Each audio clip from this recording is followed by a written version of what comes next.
So I'm joined by Dr. Eloise Epstein, the partner at Kearney. And Dr. Eloise is well known for being an outspoken advocate for disruptive procurement technologies. She's not motivated by an interest in digitalization for the sake of it, really, or even automation. I think there's a lot more for us as a profession at stake than that. One of the things that you explained in your recent book, and I have that, I would recommend everybody to get a copy of that. I have it right here. One of the things you talked about was that we're on a journey to reimagine procurement, and there'll be villains, there'll be challenges, and there'll be rewards. I'm looking forward to talking a little bit about the villains in a few minutes' time. But I always like to kick off these sessions by thinking positively. And I do just want to say, if you have any questions as we go through, please pop them in the chat. I'm going to be keeping an eye on the chat as we go through the session. So starting positively and thinking about the art of the possible, what are the rewards on offer for those that successfully reimagine procurement? I think it's a job satisfaction that we are only beginning to understand.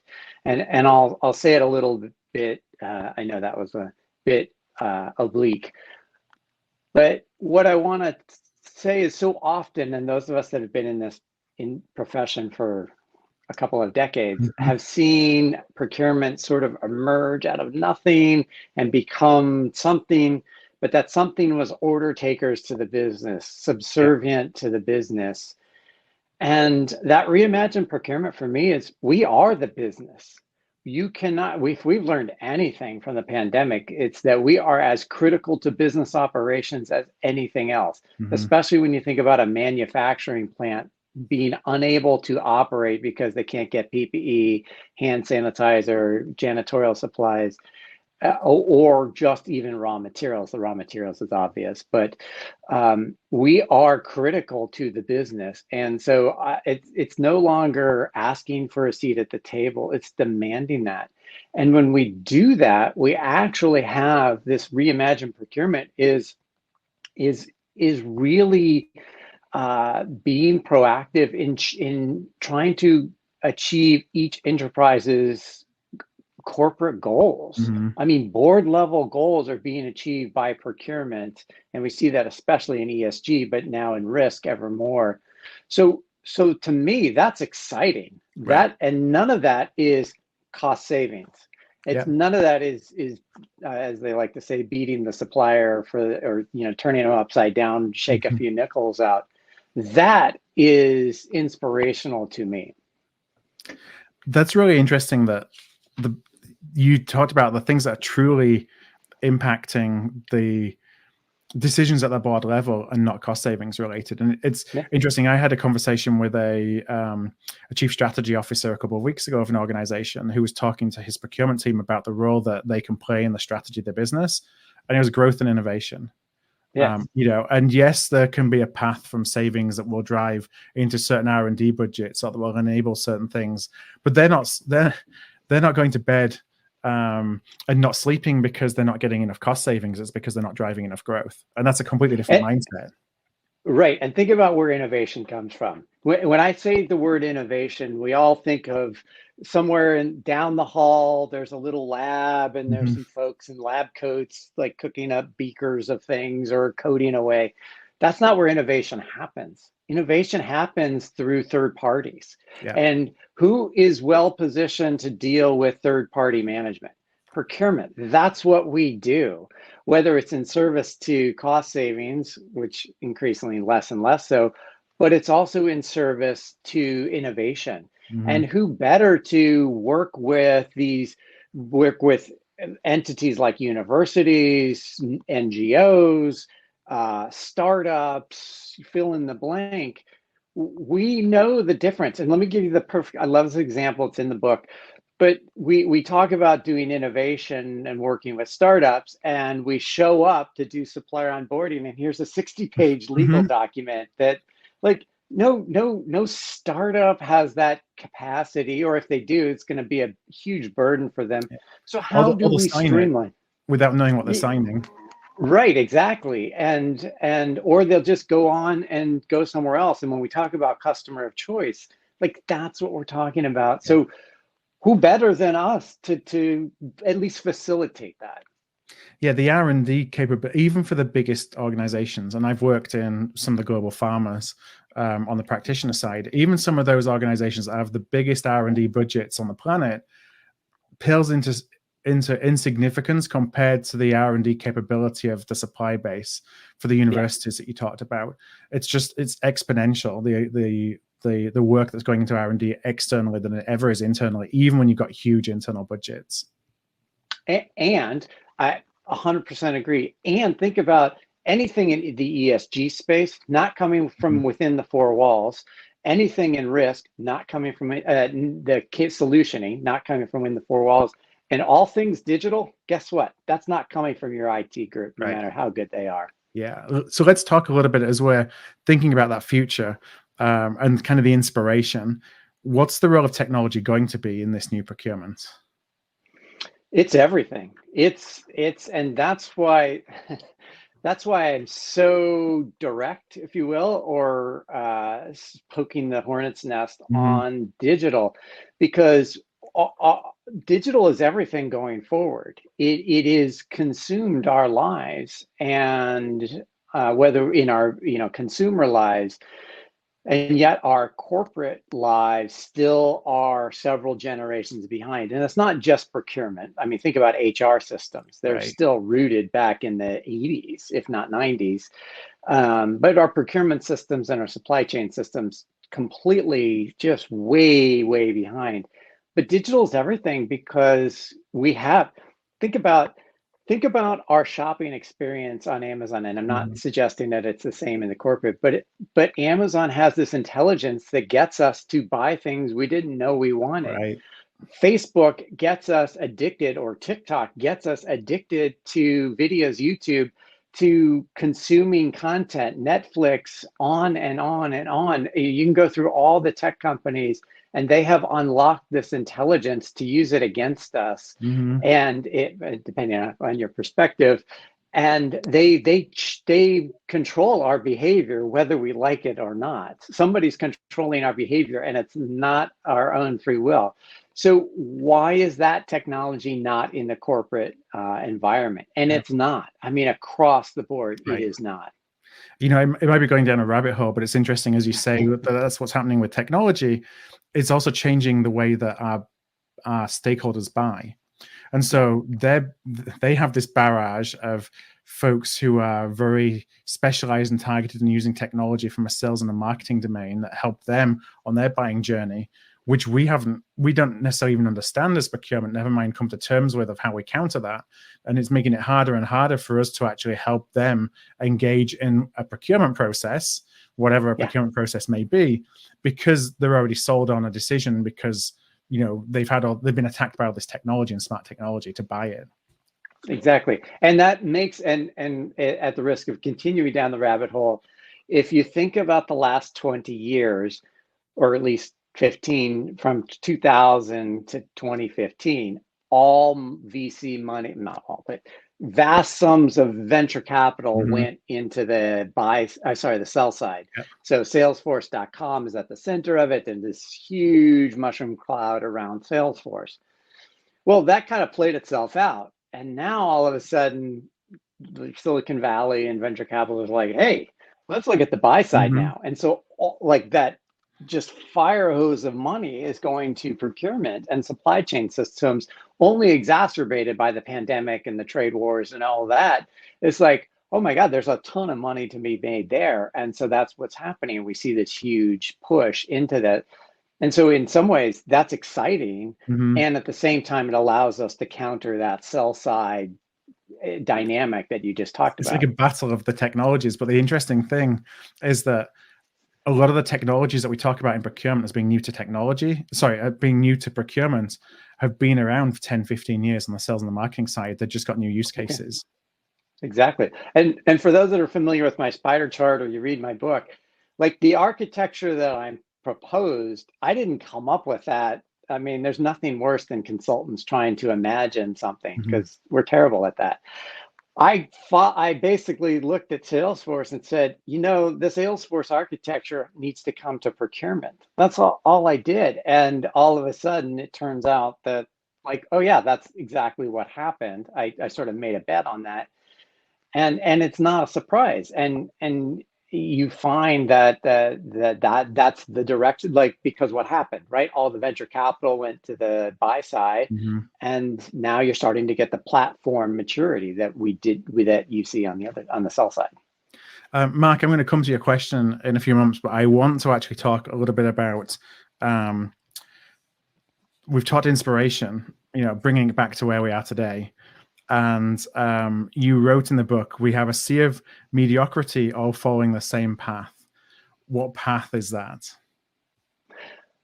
So for 2 decades, as this technology has emerged, and it's emerged slowly, or incrementally, I will say, we got into this collective groupthink, that says best in class. And so I have a lot of villains in the first part of my book, and I was not shy about taking them to task. At the top of that list is consultants, because we perpetuated this idea of best in class organization. And by the way, Carney too. Like, Carney is at the front of that line too. So make no mistake, I'm not blaming others and saying we're great. We're all in this boat together. Where we said, yeah, best in class, and you got to do this, and you got to do this. And we were building sort of in a vacuum. We were building best in class processes and talent that would get embedded into systems that, I mean, look at all the systems. They're designed, in this very linear way. Well, that's tied to the processes that we as consultants came up with 20 years ago. Yeah. But the reality is that was good on paper and lousy in practical terms. And the trade wars just like snapped that. It just snapped that right in half, because all of a sudden we had these crash efforts to figure out the implications of tariffs on all of our bills of materials. And typically before that, we'd see that in bits and pieces with a hurricane or the earthquake or the tsunami, but it was always localized. And the trade wars really broke that open. But then the pandemic hit, and it kind of threw all that stuff out the window. And we have 2 generations that have followed this same, like, this is the process, this is the technology, this is this is best in class, I checked the box, instead of stopping and saying, you know what, this isn't working for my business. I'm going to go do something different. What's really interesting is that we then take the fact that if we can't engage with a business when we're presenting, this is what we do as procurement. We look at that as a business challenge and not a procurement challenge.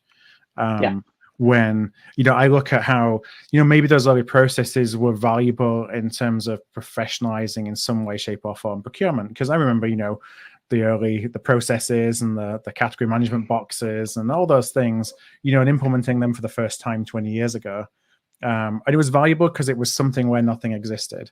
But we found ourselves then setting this perception that that's what procurement is. And I think that's one of the challenges we have, is that now everyone in the rest of the organization just has pigeonholed procurement as, you do this thing and maybe you do it well, but we don't even need it.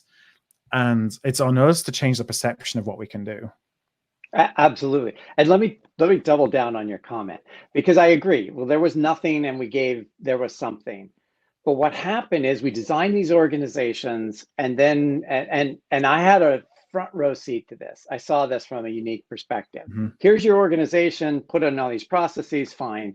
And here's your technology, especially when source to pay really kind of matured and you had a single solution. Like, that was the dream. So we would walk away. And then what would happen is the implementation would either be subpar or whatever. It wouldn't work. Everything didn't work as advertised. And so what would happen is the vendors would say, oh, well, you need new people, you need to redesign your processes. So they come back to us and they'd ask us to redesign everything. And we'd redesign everything, and only lo and behold to find out that it was actually the technology that was we didn't need to change everybody out and redo all these processes.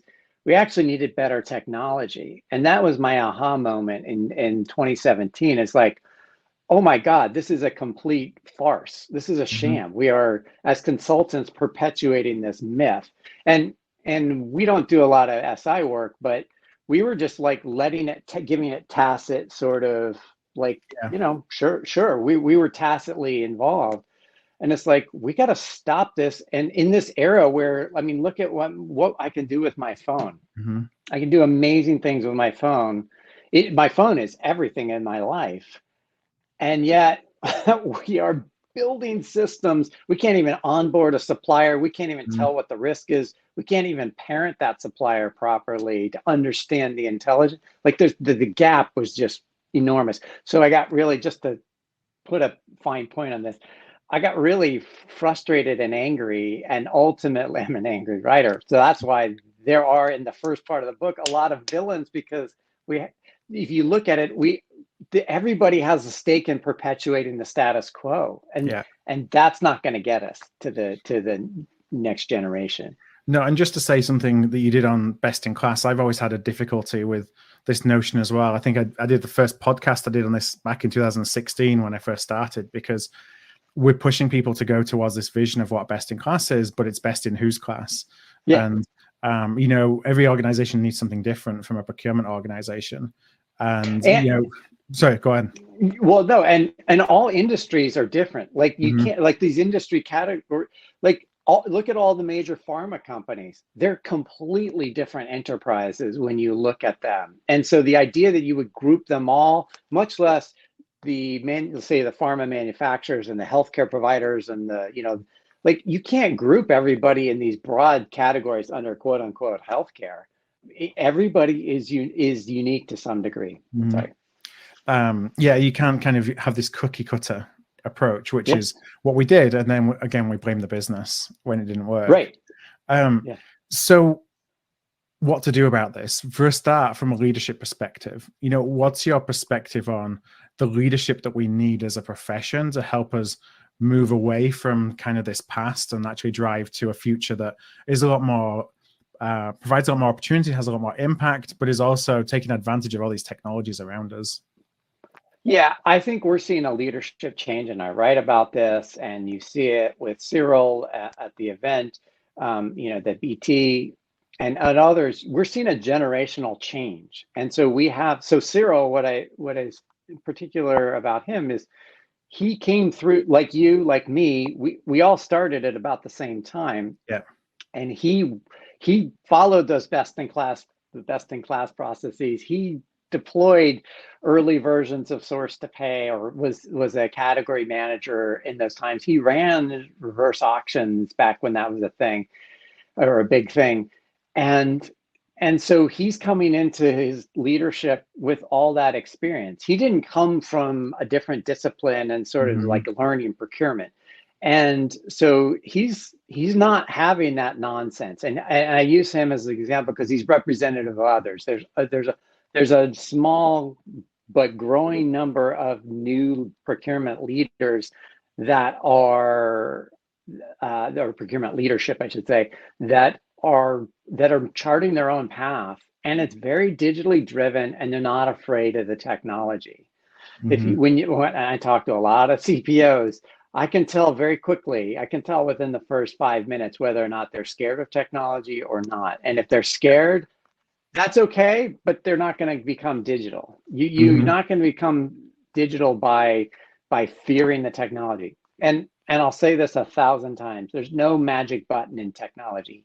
Everybody from the CPO down to the business analyst has to roll up their sleeves and get their hands dirty a little bit. There is, if we sit back and just like, bring me the technology, it doesn't work that way. And we're not that mature. Even in the B2C world, we still have to do a fair amount of legwork. We just don't realize it. And I just want to jump into the comments. Melissa said, I tend to use the phrase leading practices to emphasize we need to look at what is around us today and recognize that can frequently change. I think that's a good perspective, that it's not positioning as being the best practice. Let's see, what are the questions? We had something from Mark, which was very specific to when we're talking about the Salesforce discussion. Does anyone in procurement know of a company that has launched Salesforce or something similar to track sales teams like they're tracking procurement teams?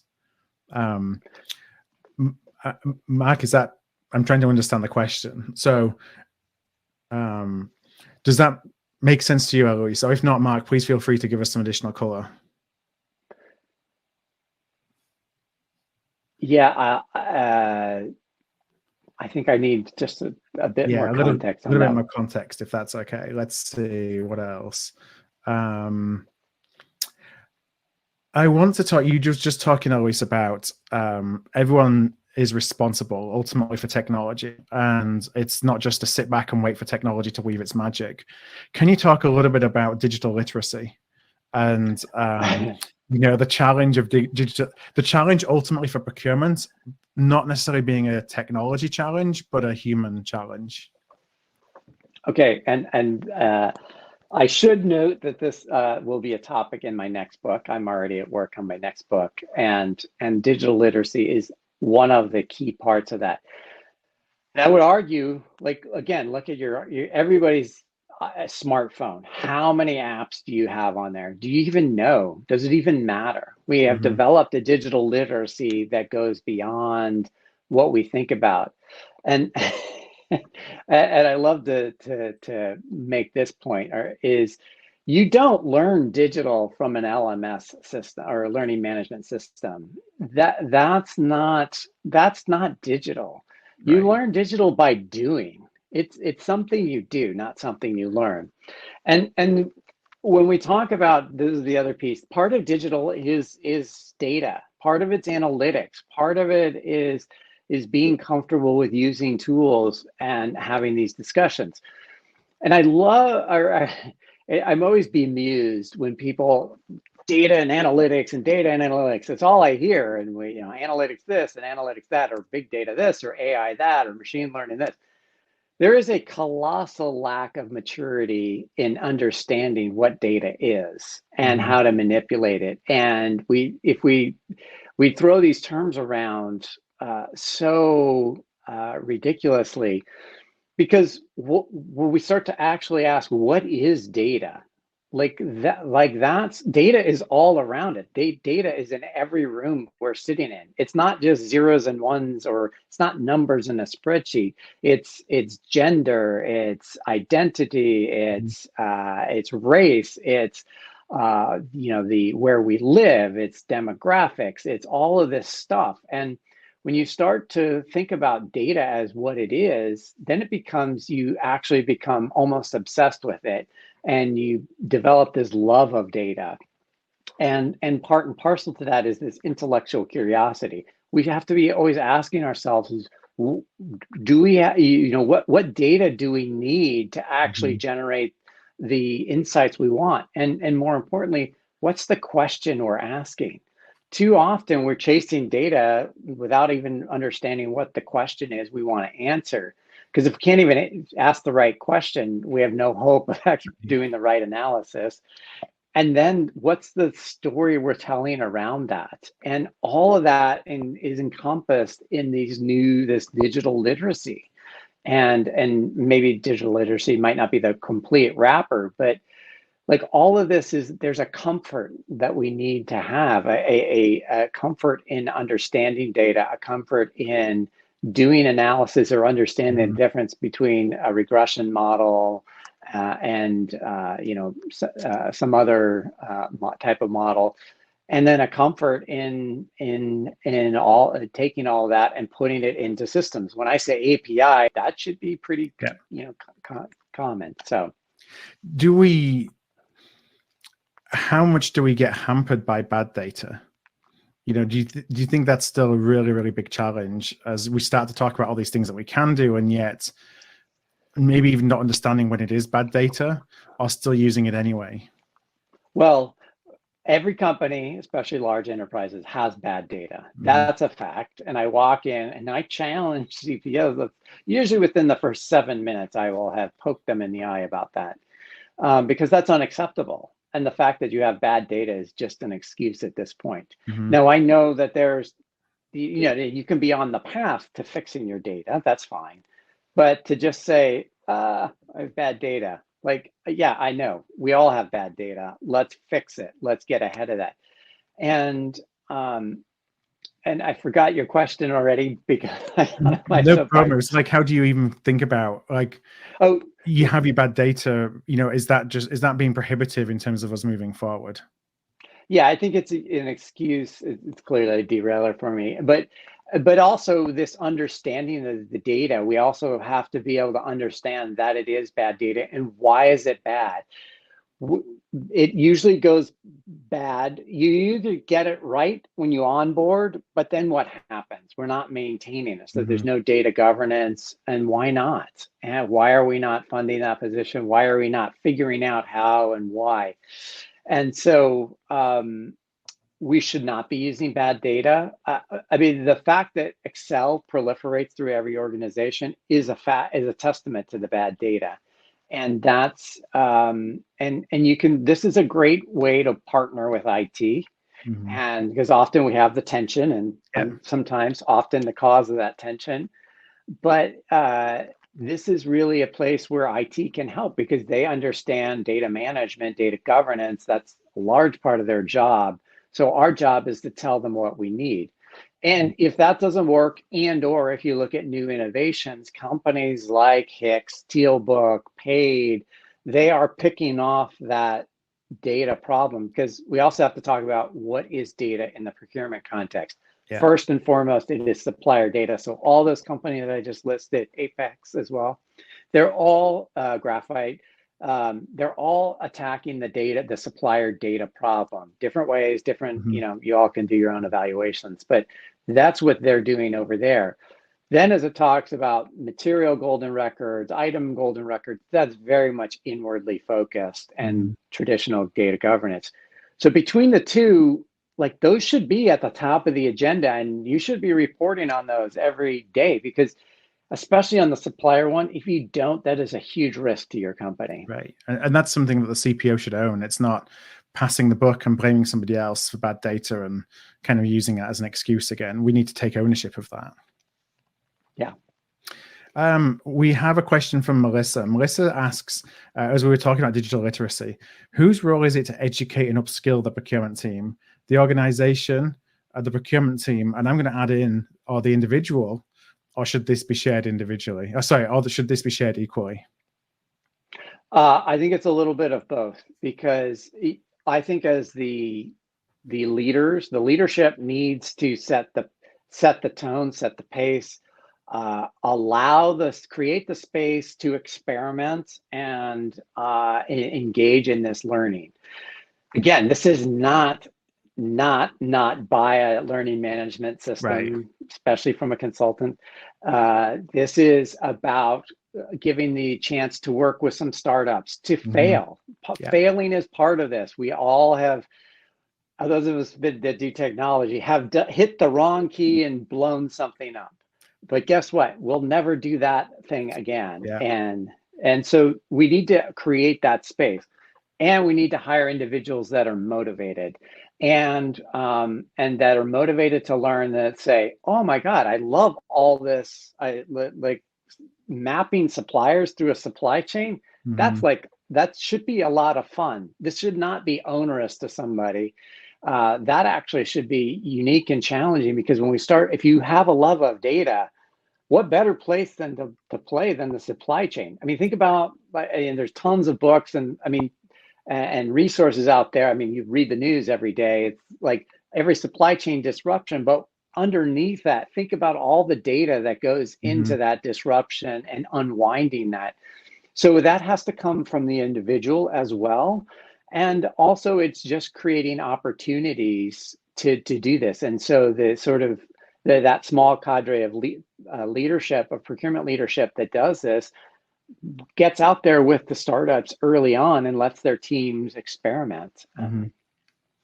Now I know we've only got a couple of minutes to talk about this, so we could probably have a full conversation just on this on its own. But you talked about the spider chart, and so I want to talk a little bit about ecosystems versus platforms. And as you're looking at technology, now you're seeing this opportunity to architect your own solution ultimately, versus going and taking something that's off the shelf.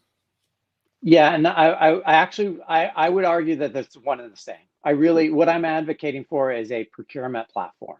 Mm-hmm. And at the center of that platform is a common user experience, one that is that the complexity that sits behind it, I don't care about. All I care about is my one little interface, whether it's through Slack or Teams or even a web page. Mm-hmm.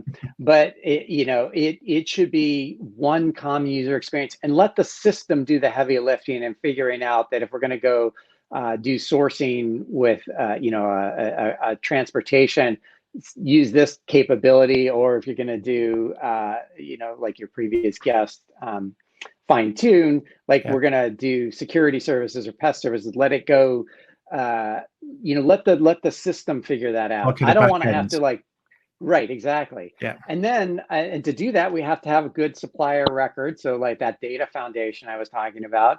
And we need the telltale sign is the integration layer, as I call it. It's really the app store. Mm-hmm. And we see this, so I should be able to point and click, and I will be writing about this. Parent Gusta has a really great point and click thing. But you'll also notice Coupa and Ariba this year launched app stores. So same idea, they're on the same page, whether they like my message or not. They're marching to the same beat as I am. And then intelligence, and think about Siri. Siri goes across all the apps on my phone and will plug into all of that. That's the kind of intelligence we need to do intelligence across all of this ecosystem of apps. Mm-hmm. So I'd say ecosystem of apps sitting on a procurement platform, or the Salesforce for procurement. Right. So if you had a crystal ball, and I think this is the question I always have the hardest time answering, is how long is that to become mainstream within not just the leaders in procurement, but the typical procurement team?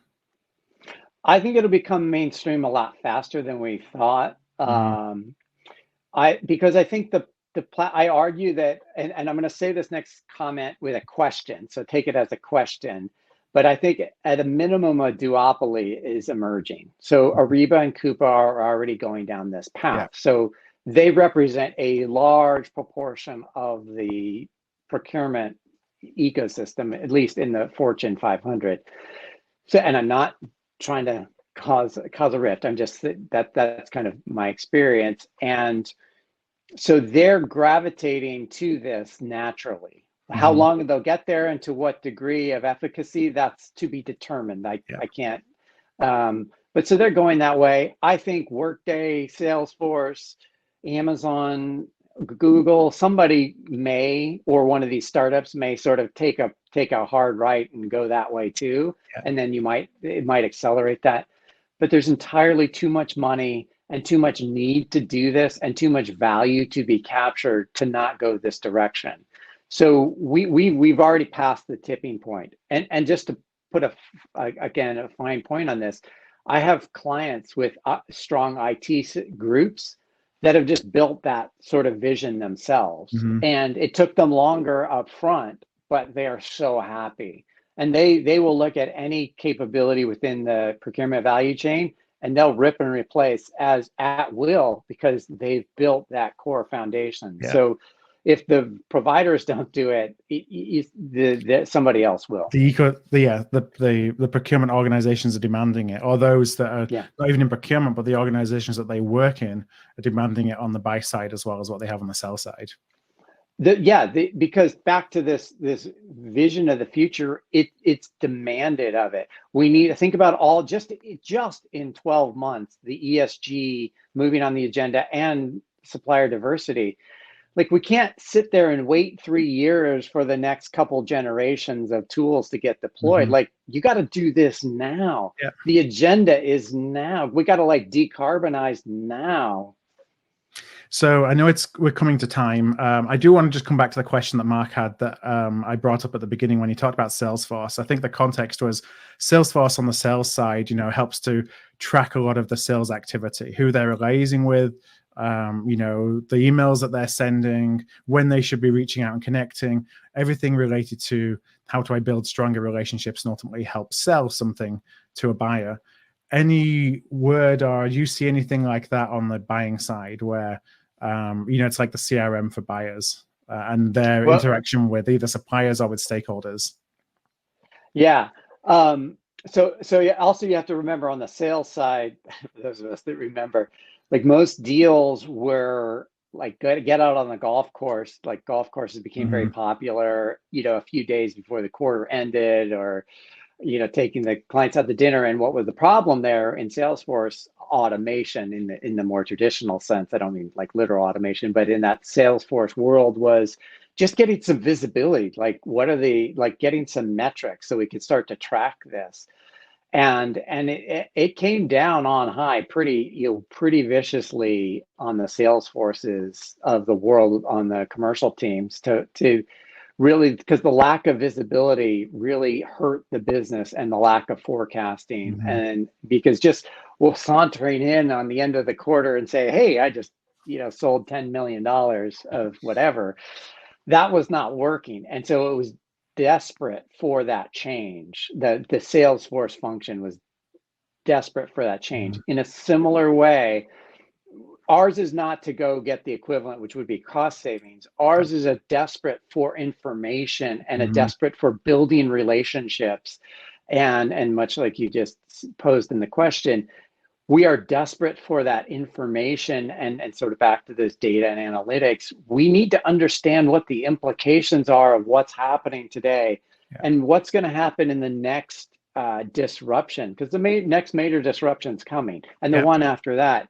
And so that's why we need these systems. So, and by the way, to get the cost savings, we're going to get that automatically through these digital systems that are coming. So all three of those together are a huge burning platform for that. So it's less about did person A or person B do the 4 tasks we wanted. It's really more about all these other intangibles. Well, I have to wrap up there. We've gone a couple of minutes long, so I thank everybody for sticking with us. Fascinating discussion, as I say. If you get the opportunity, take a look at the book. I highly recommend it. It's one of these sessions where I could have asked a ton more questions. So fortunately, we'll be doing this again soon. So that's it for day 1 of AOP Mastermind Live. I want to thank everybody for joining us today. We'll be back again, same time tomorrow, starting at 10 a.m. Eastern time. We'll actually be back with our first session. We talked about BT Sourced and Cyril. We're actually back with Cyril and with Chet Patel, who's the Chief Commercial Officer and President of the Americas at BT, talking about stakeholder relationships and executive level stakeholder relationships. So we'll see everybody then. Dr. Eloise, thank you so much for joining us today. Thank you for having me. This was a pleasure. I enjoyed it. Take care, everybody.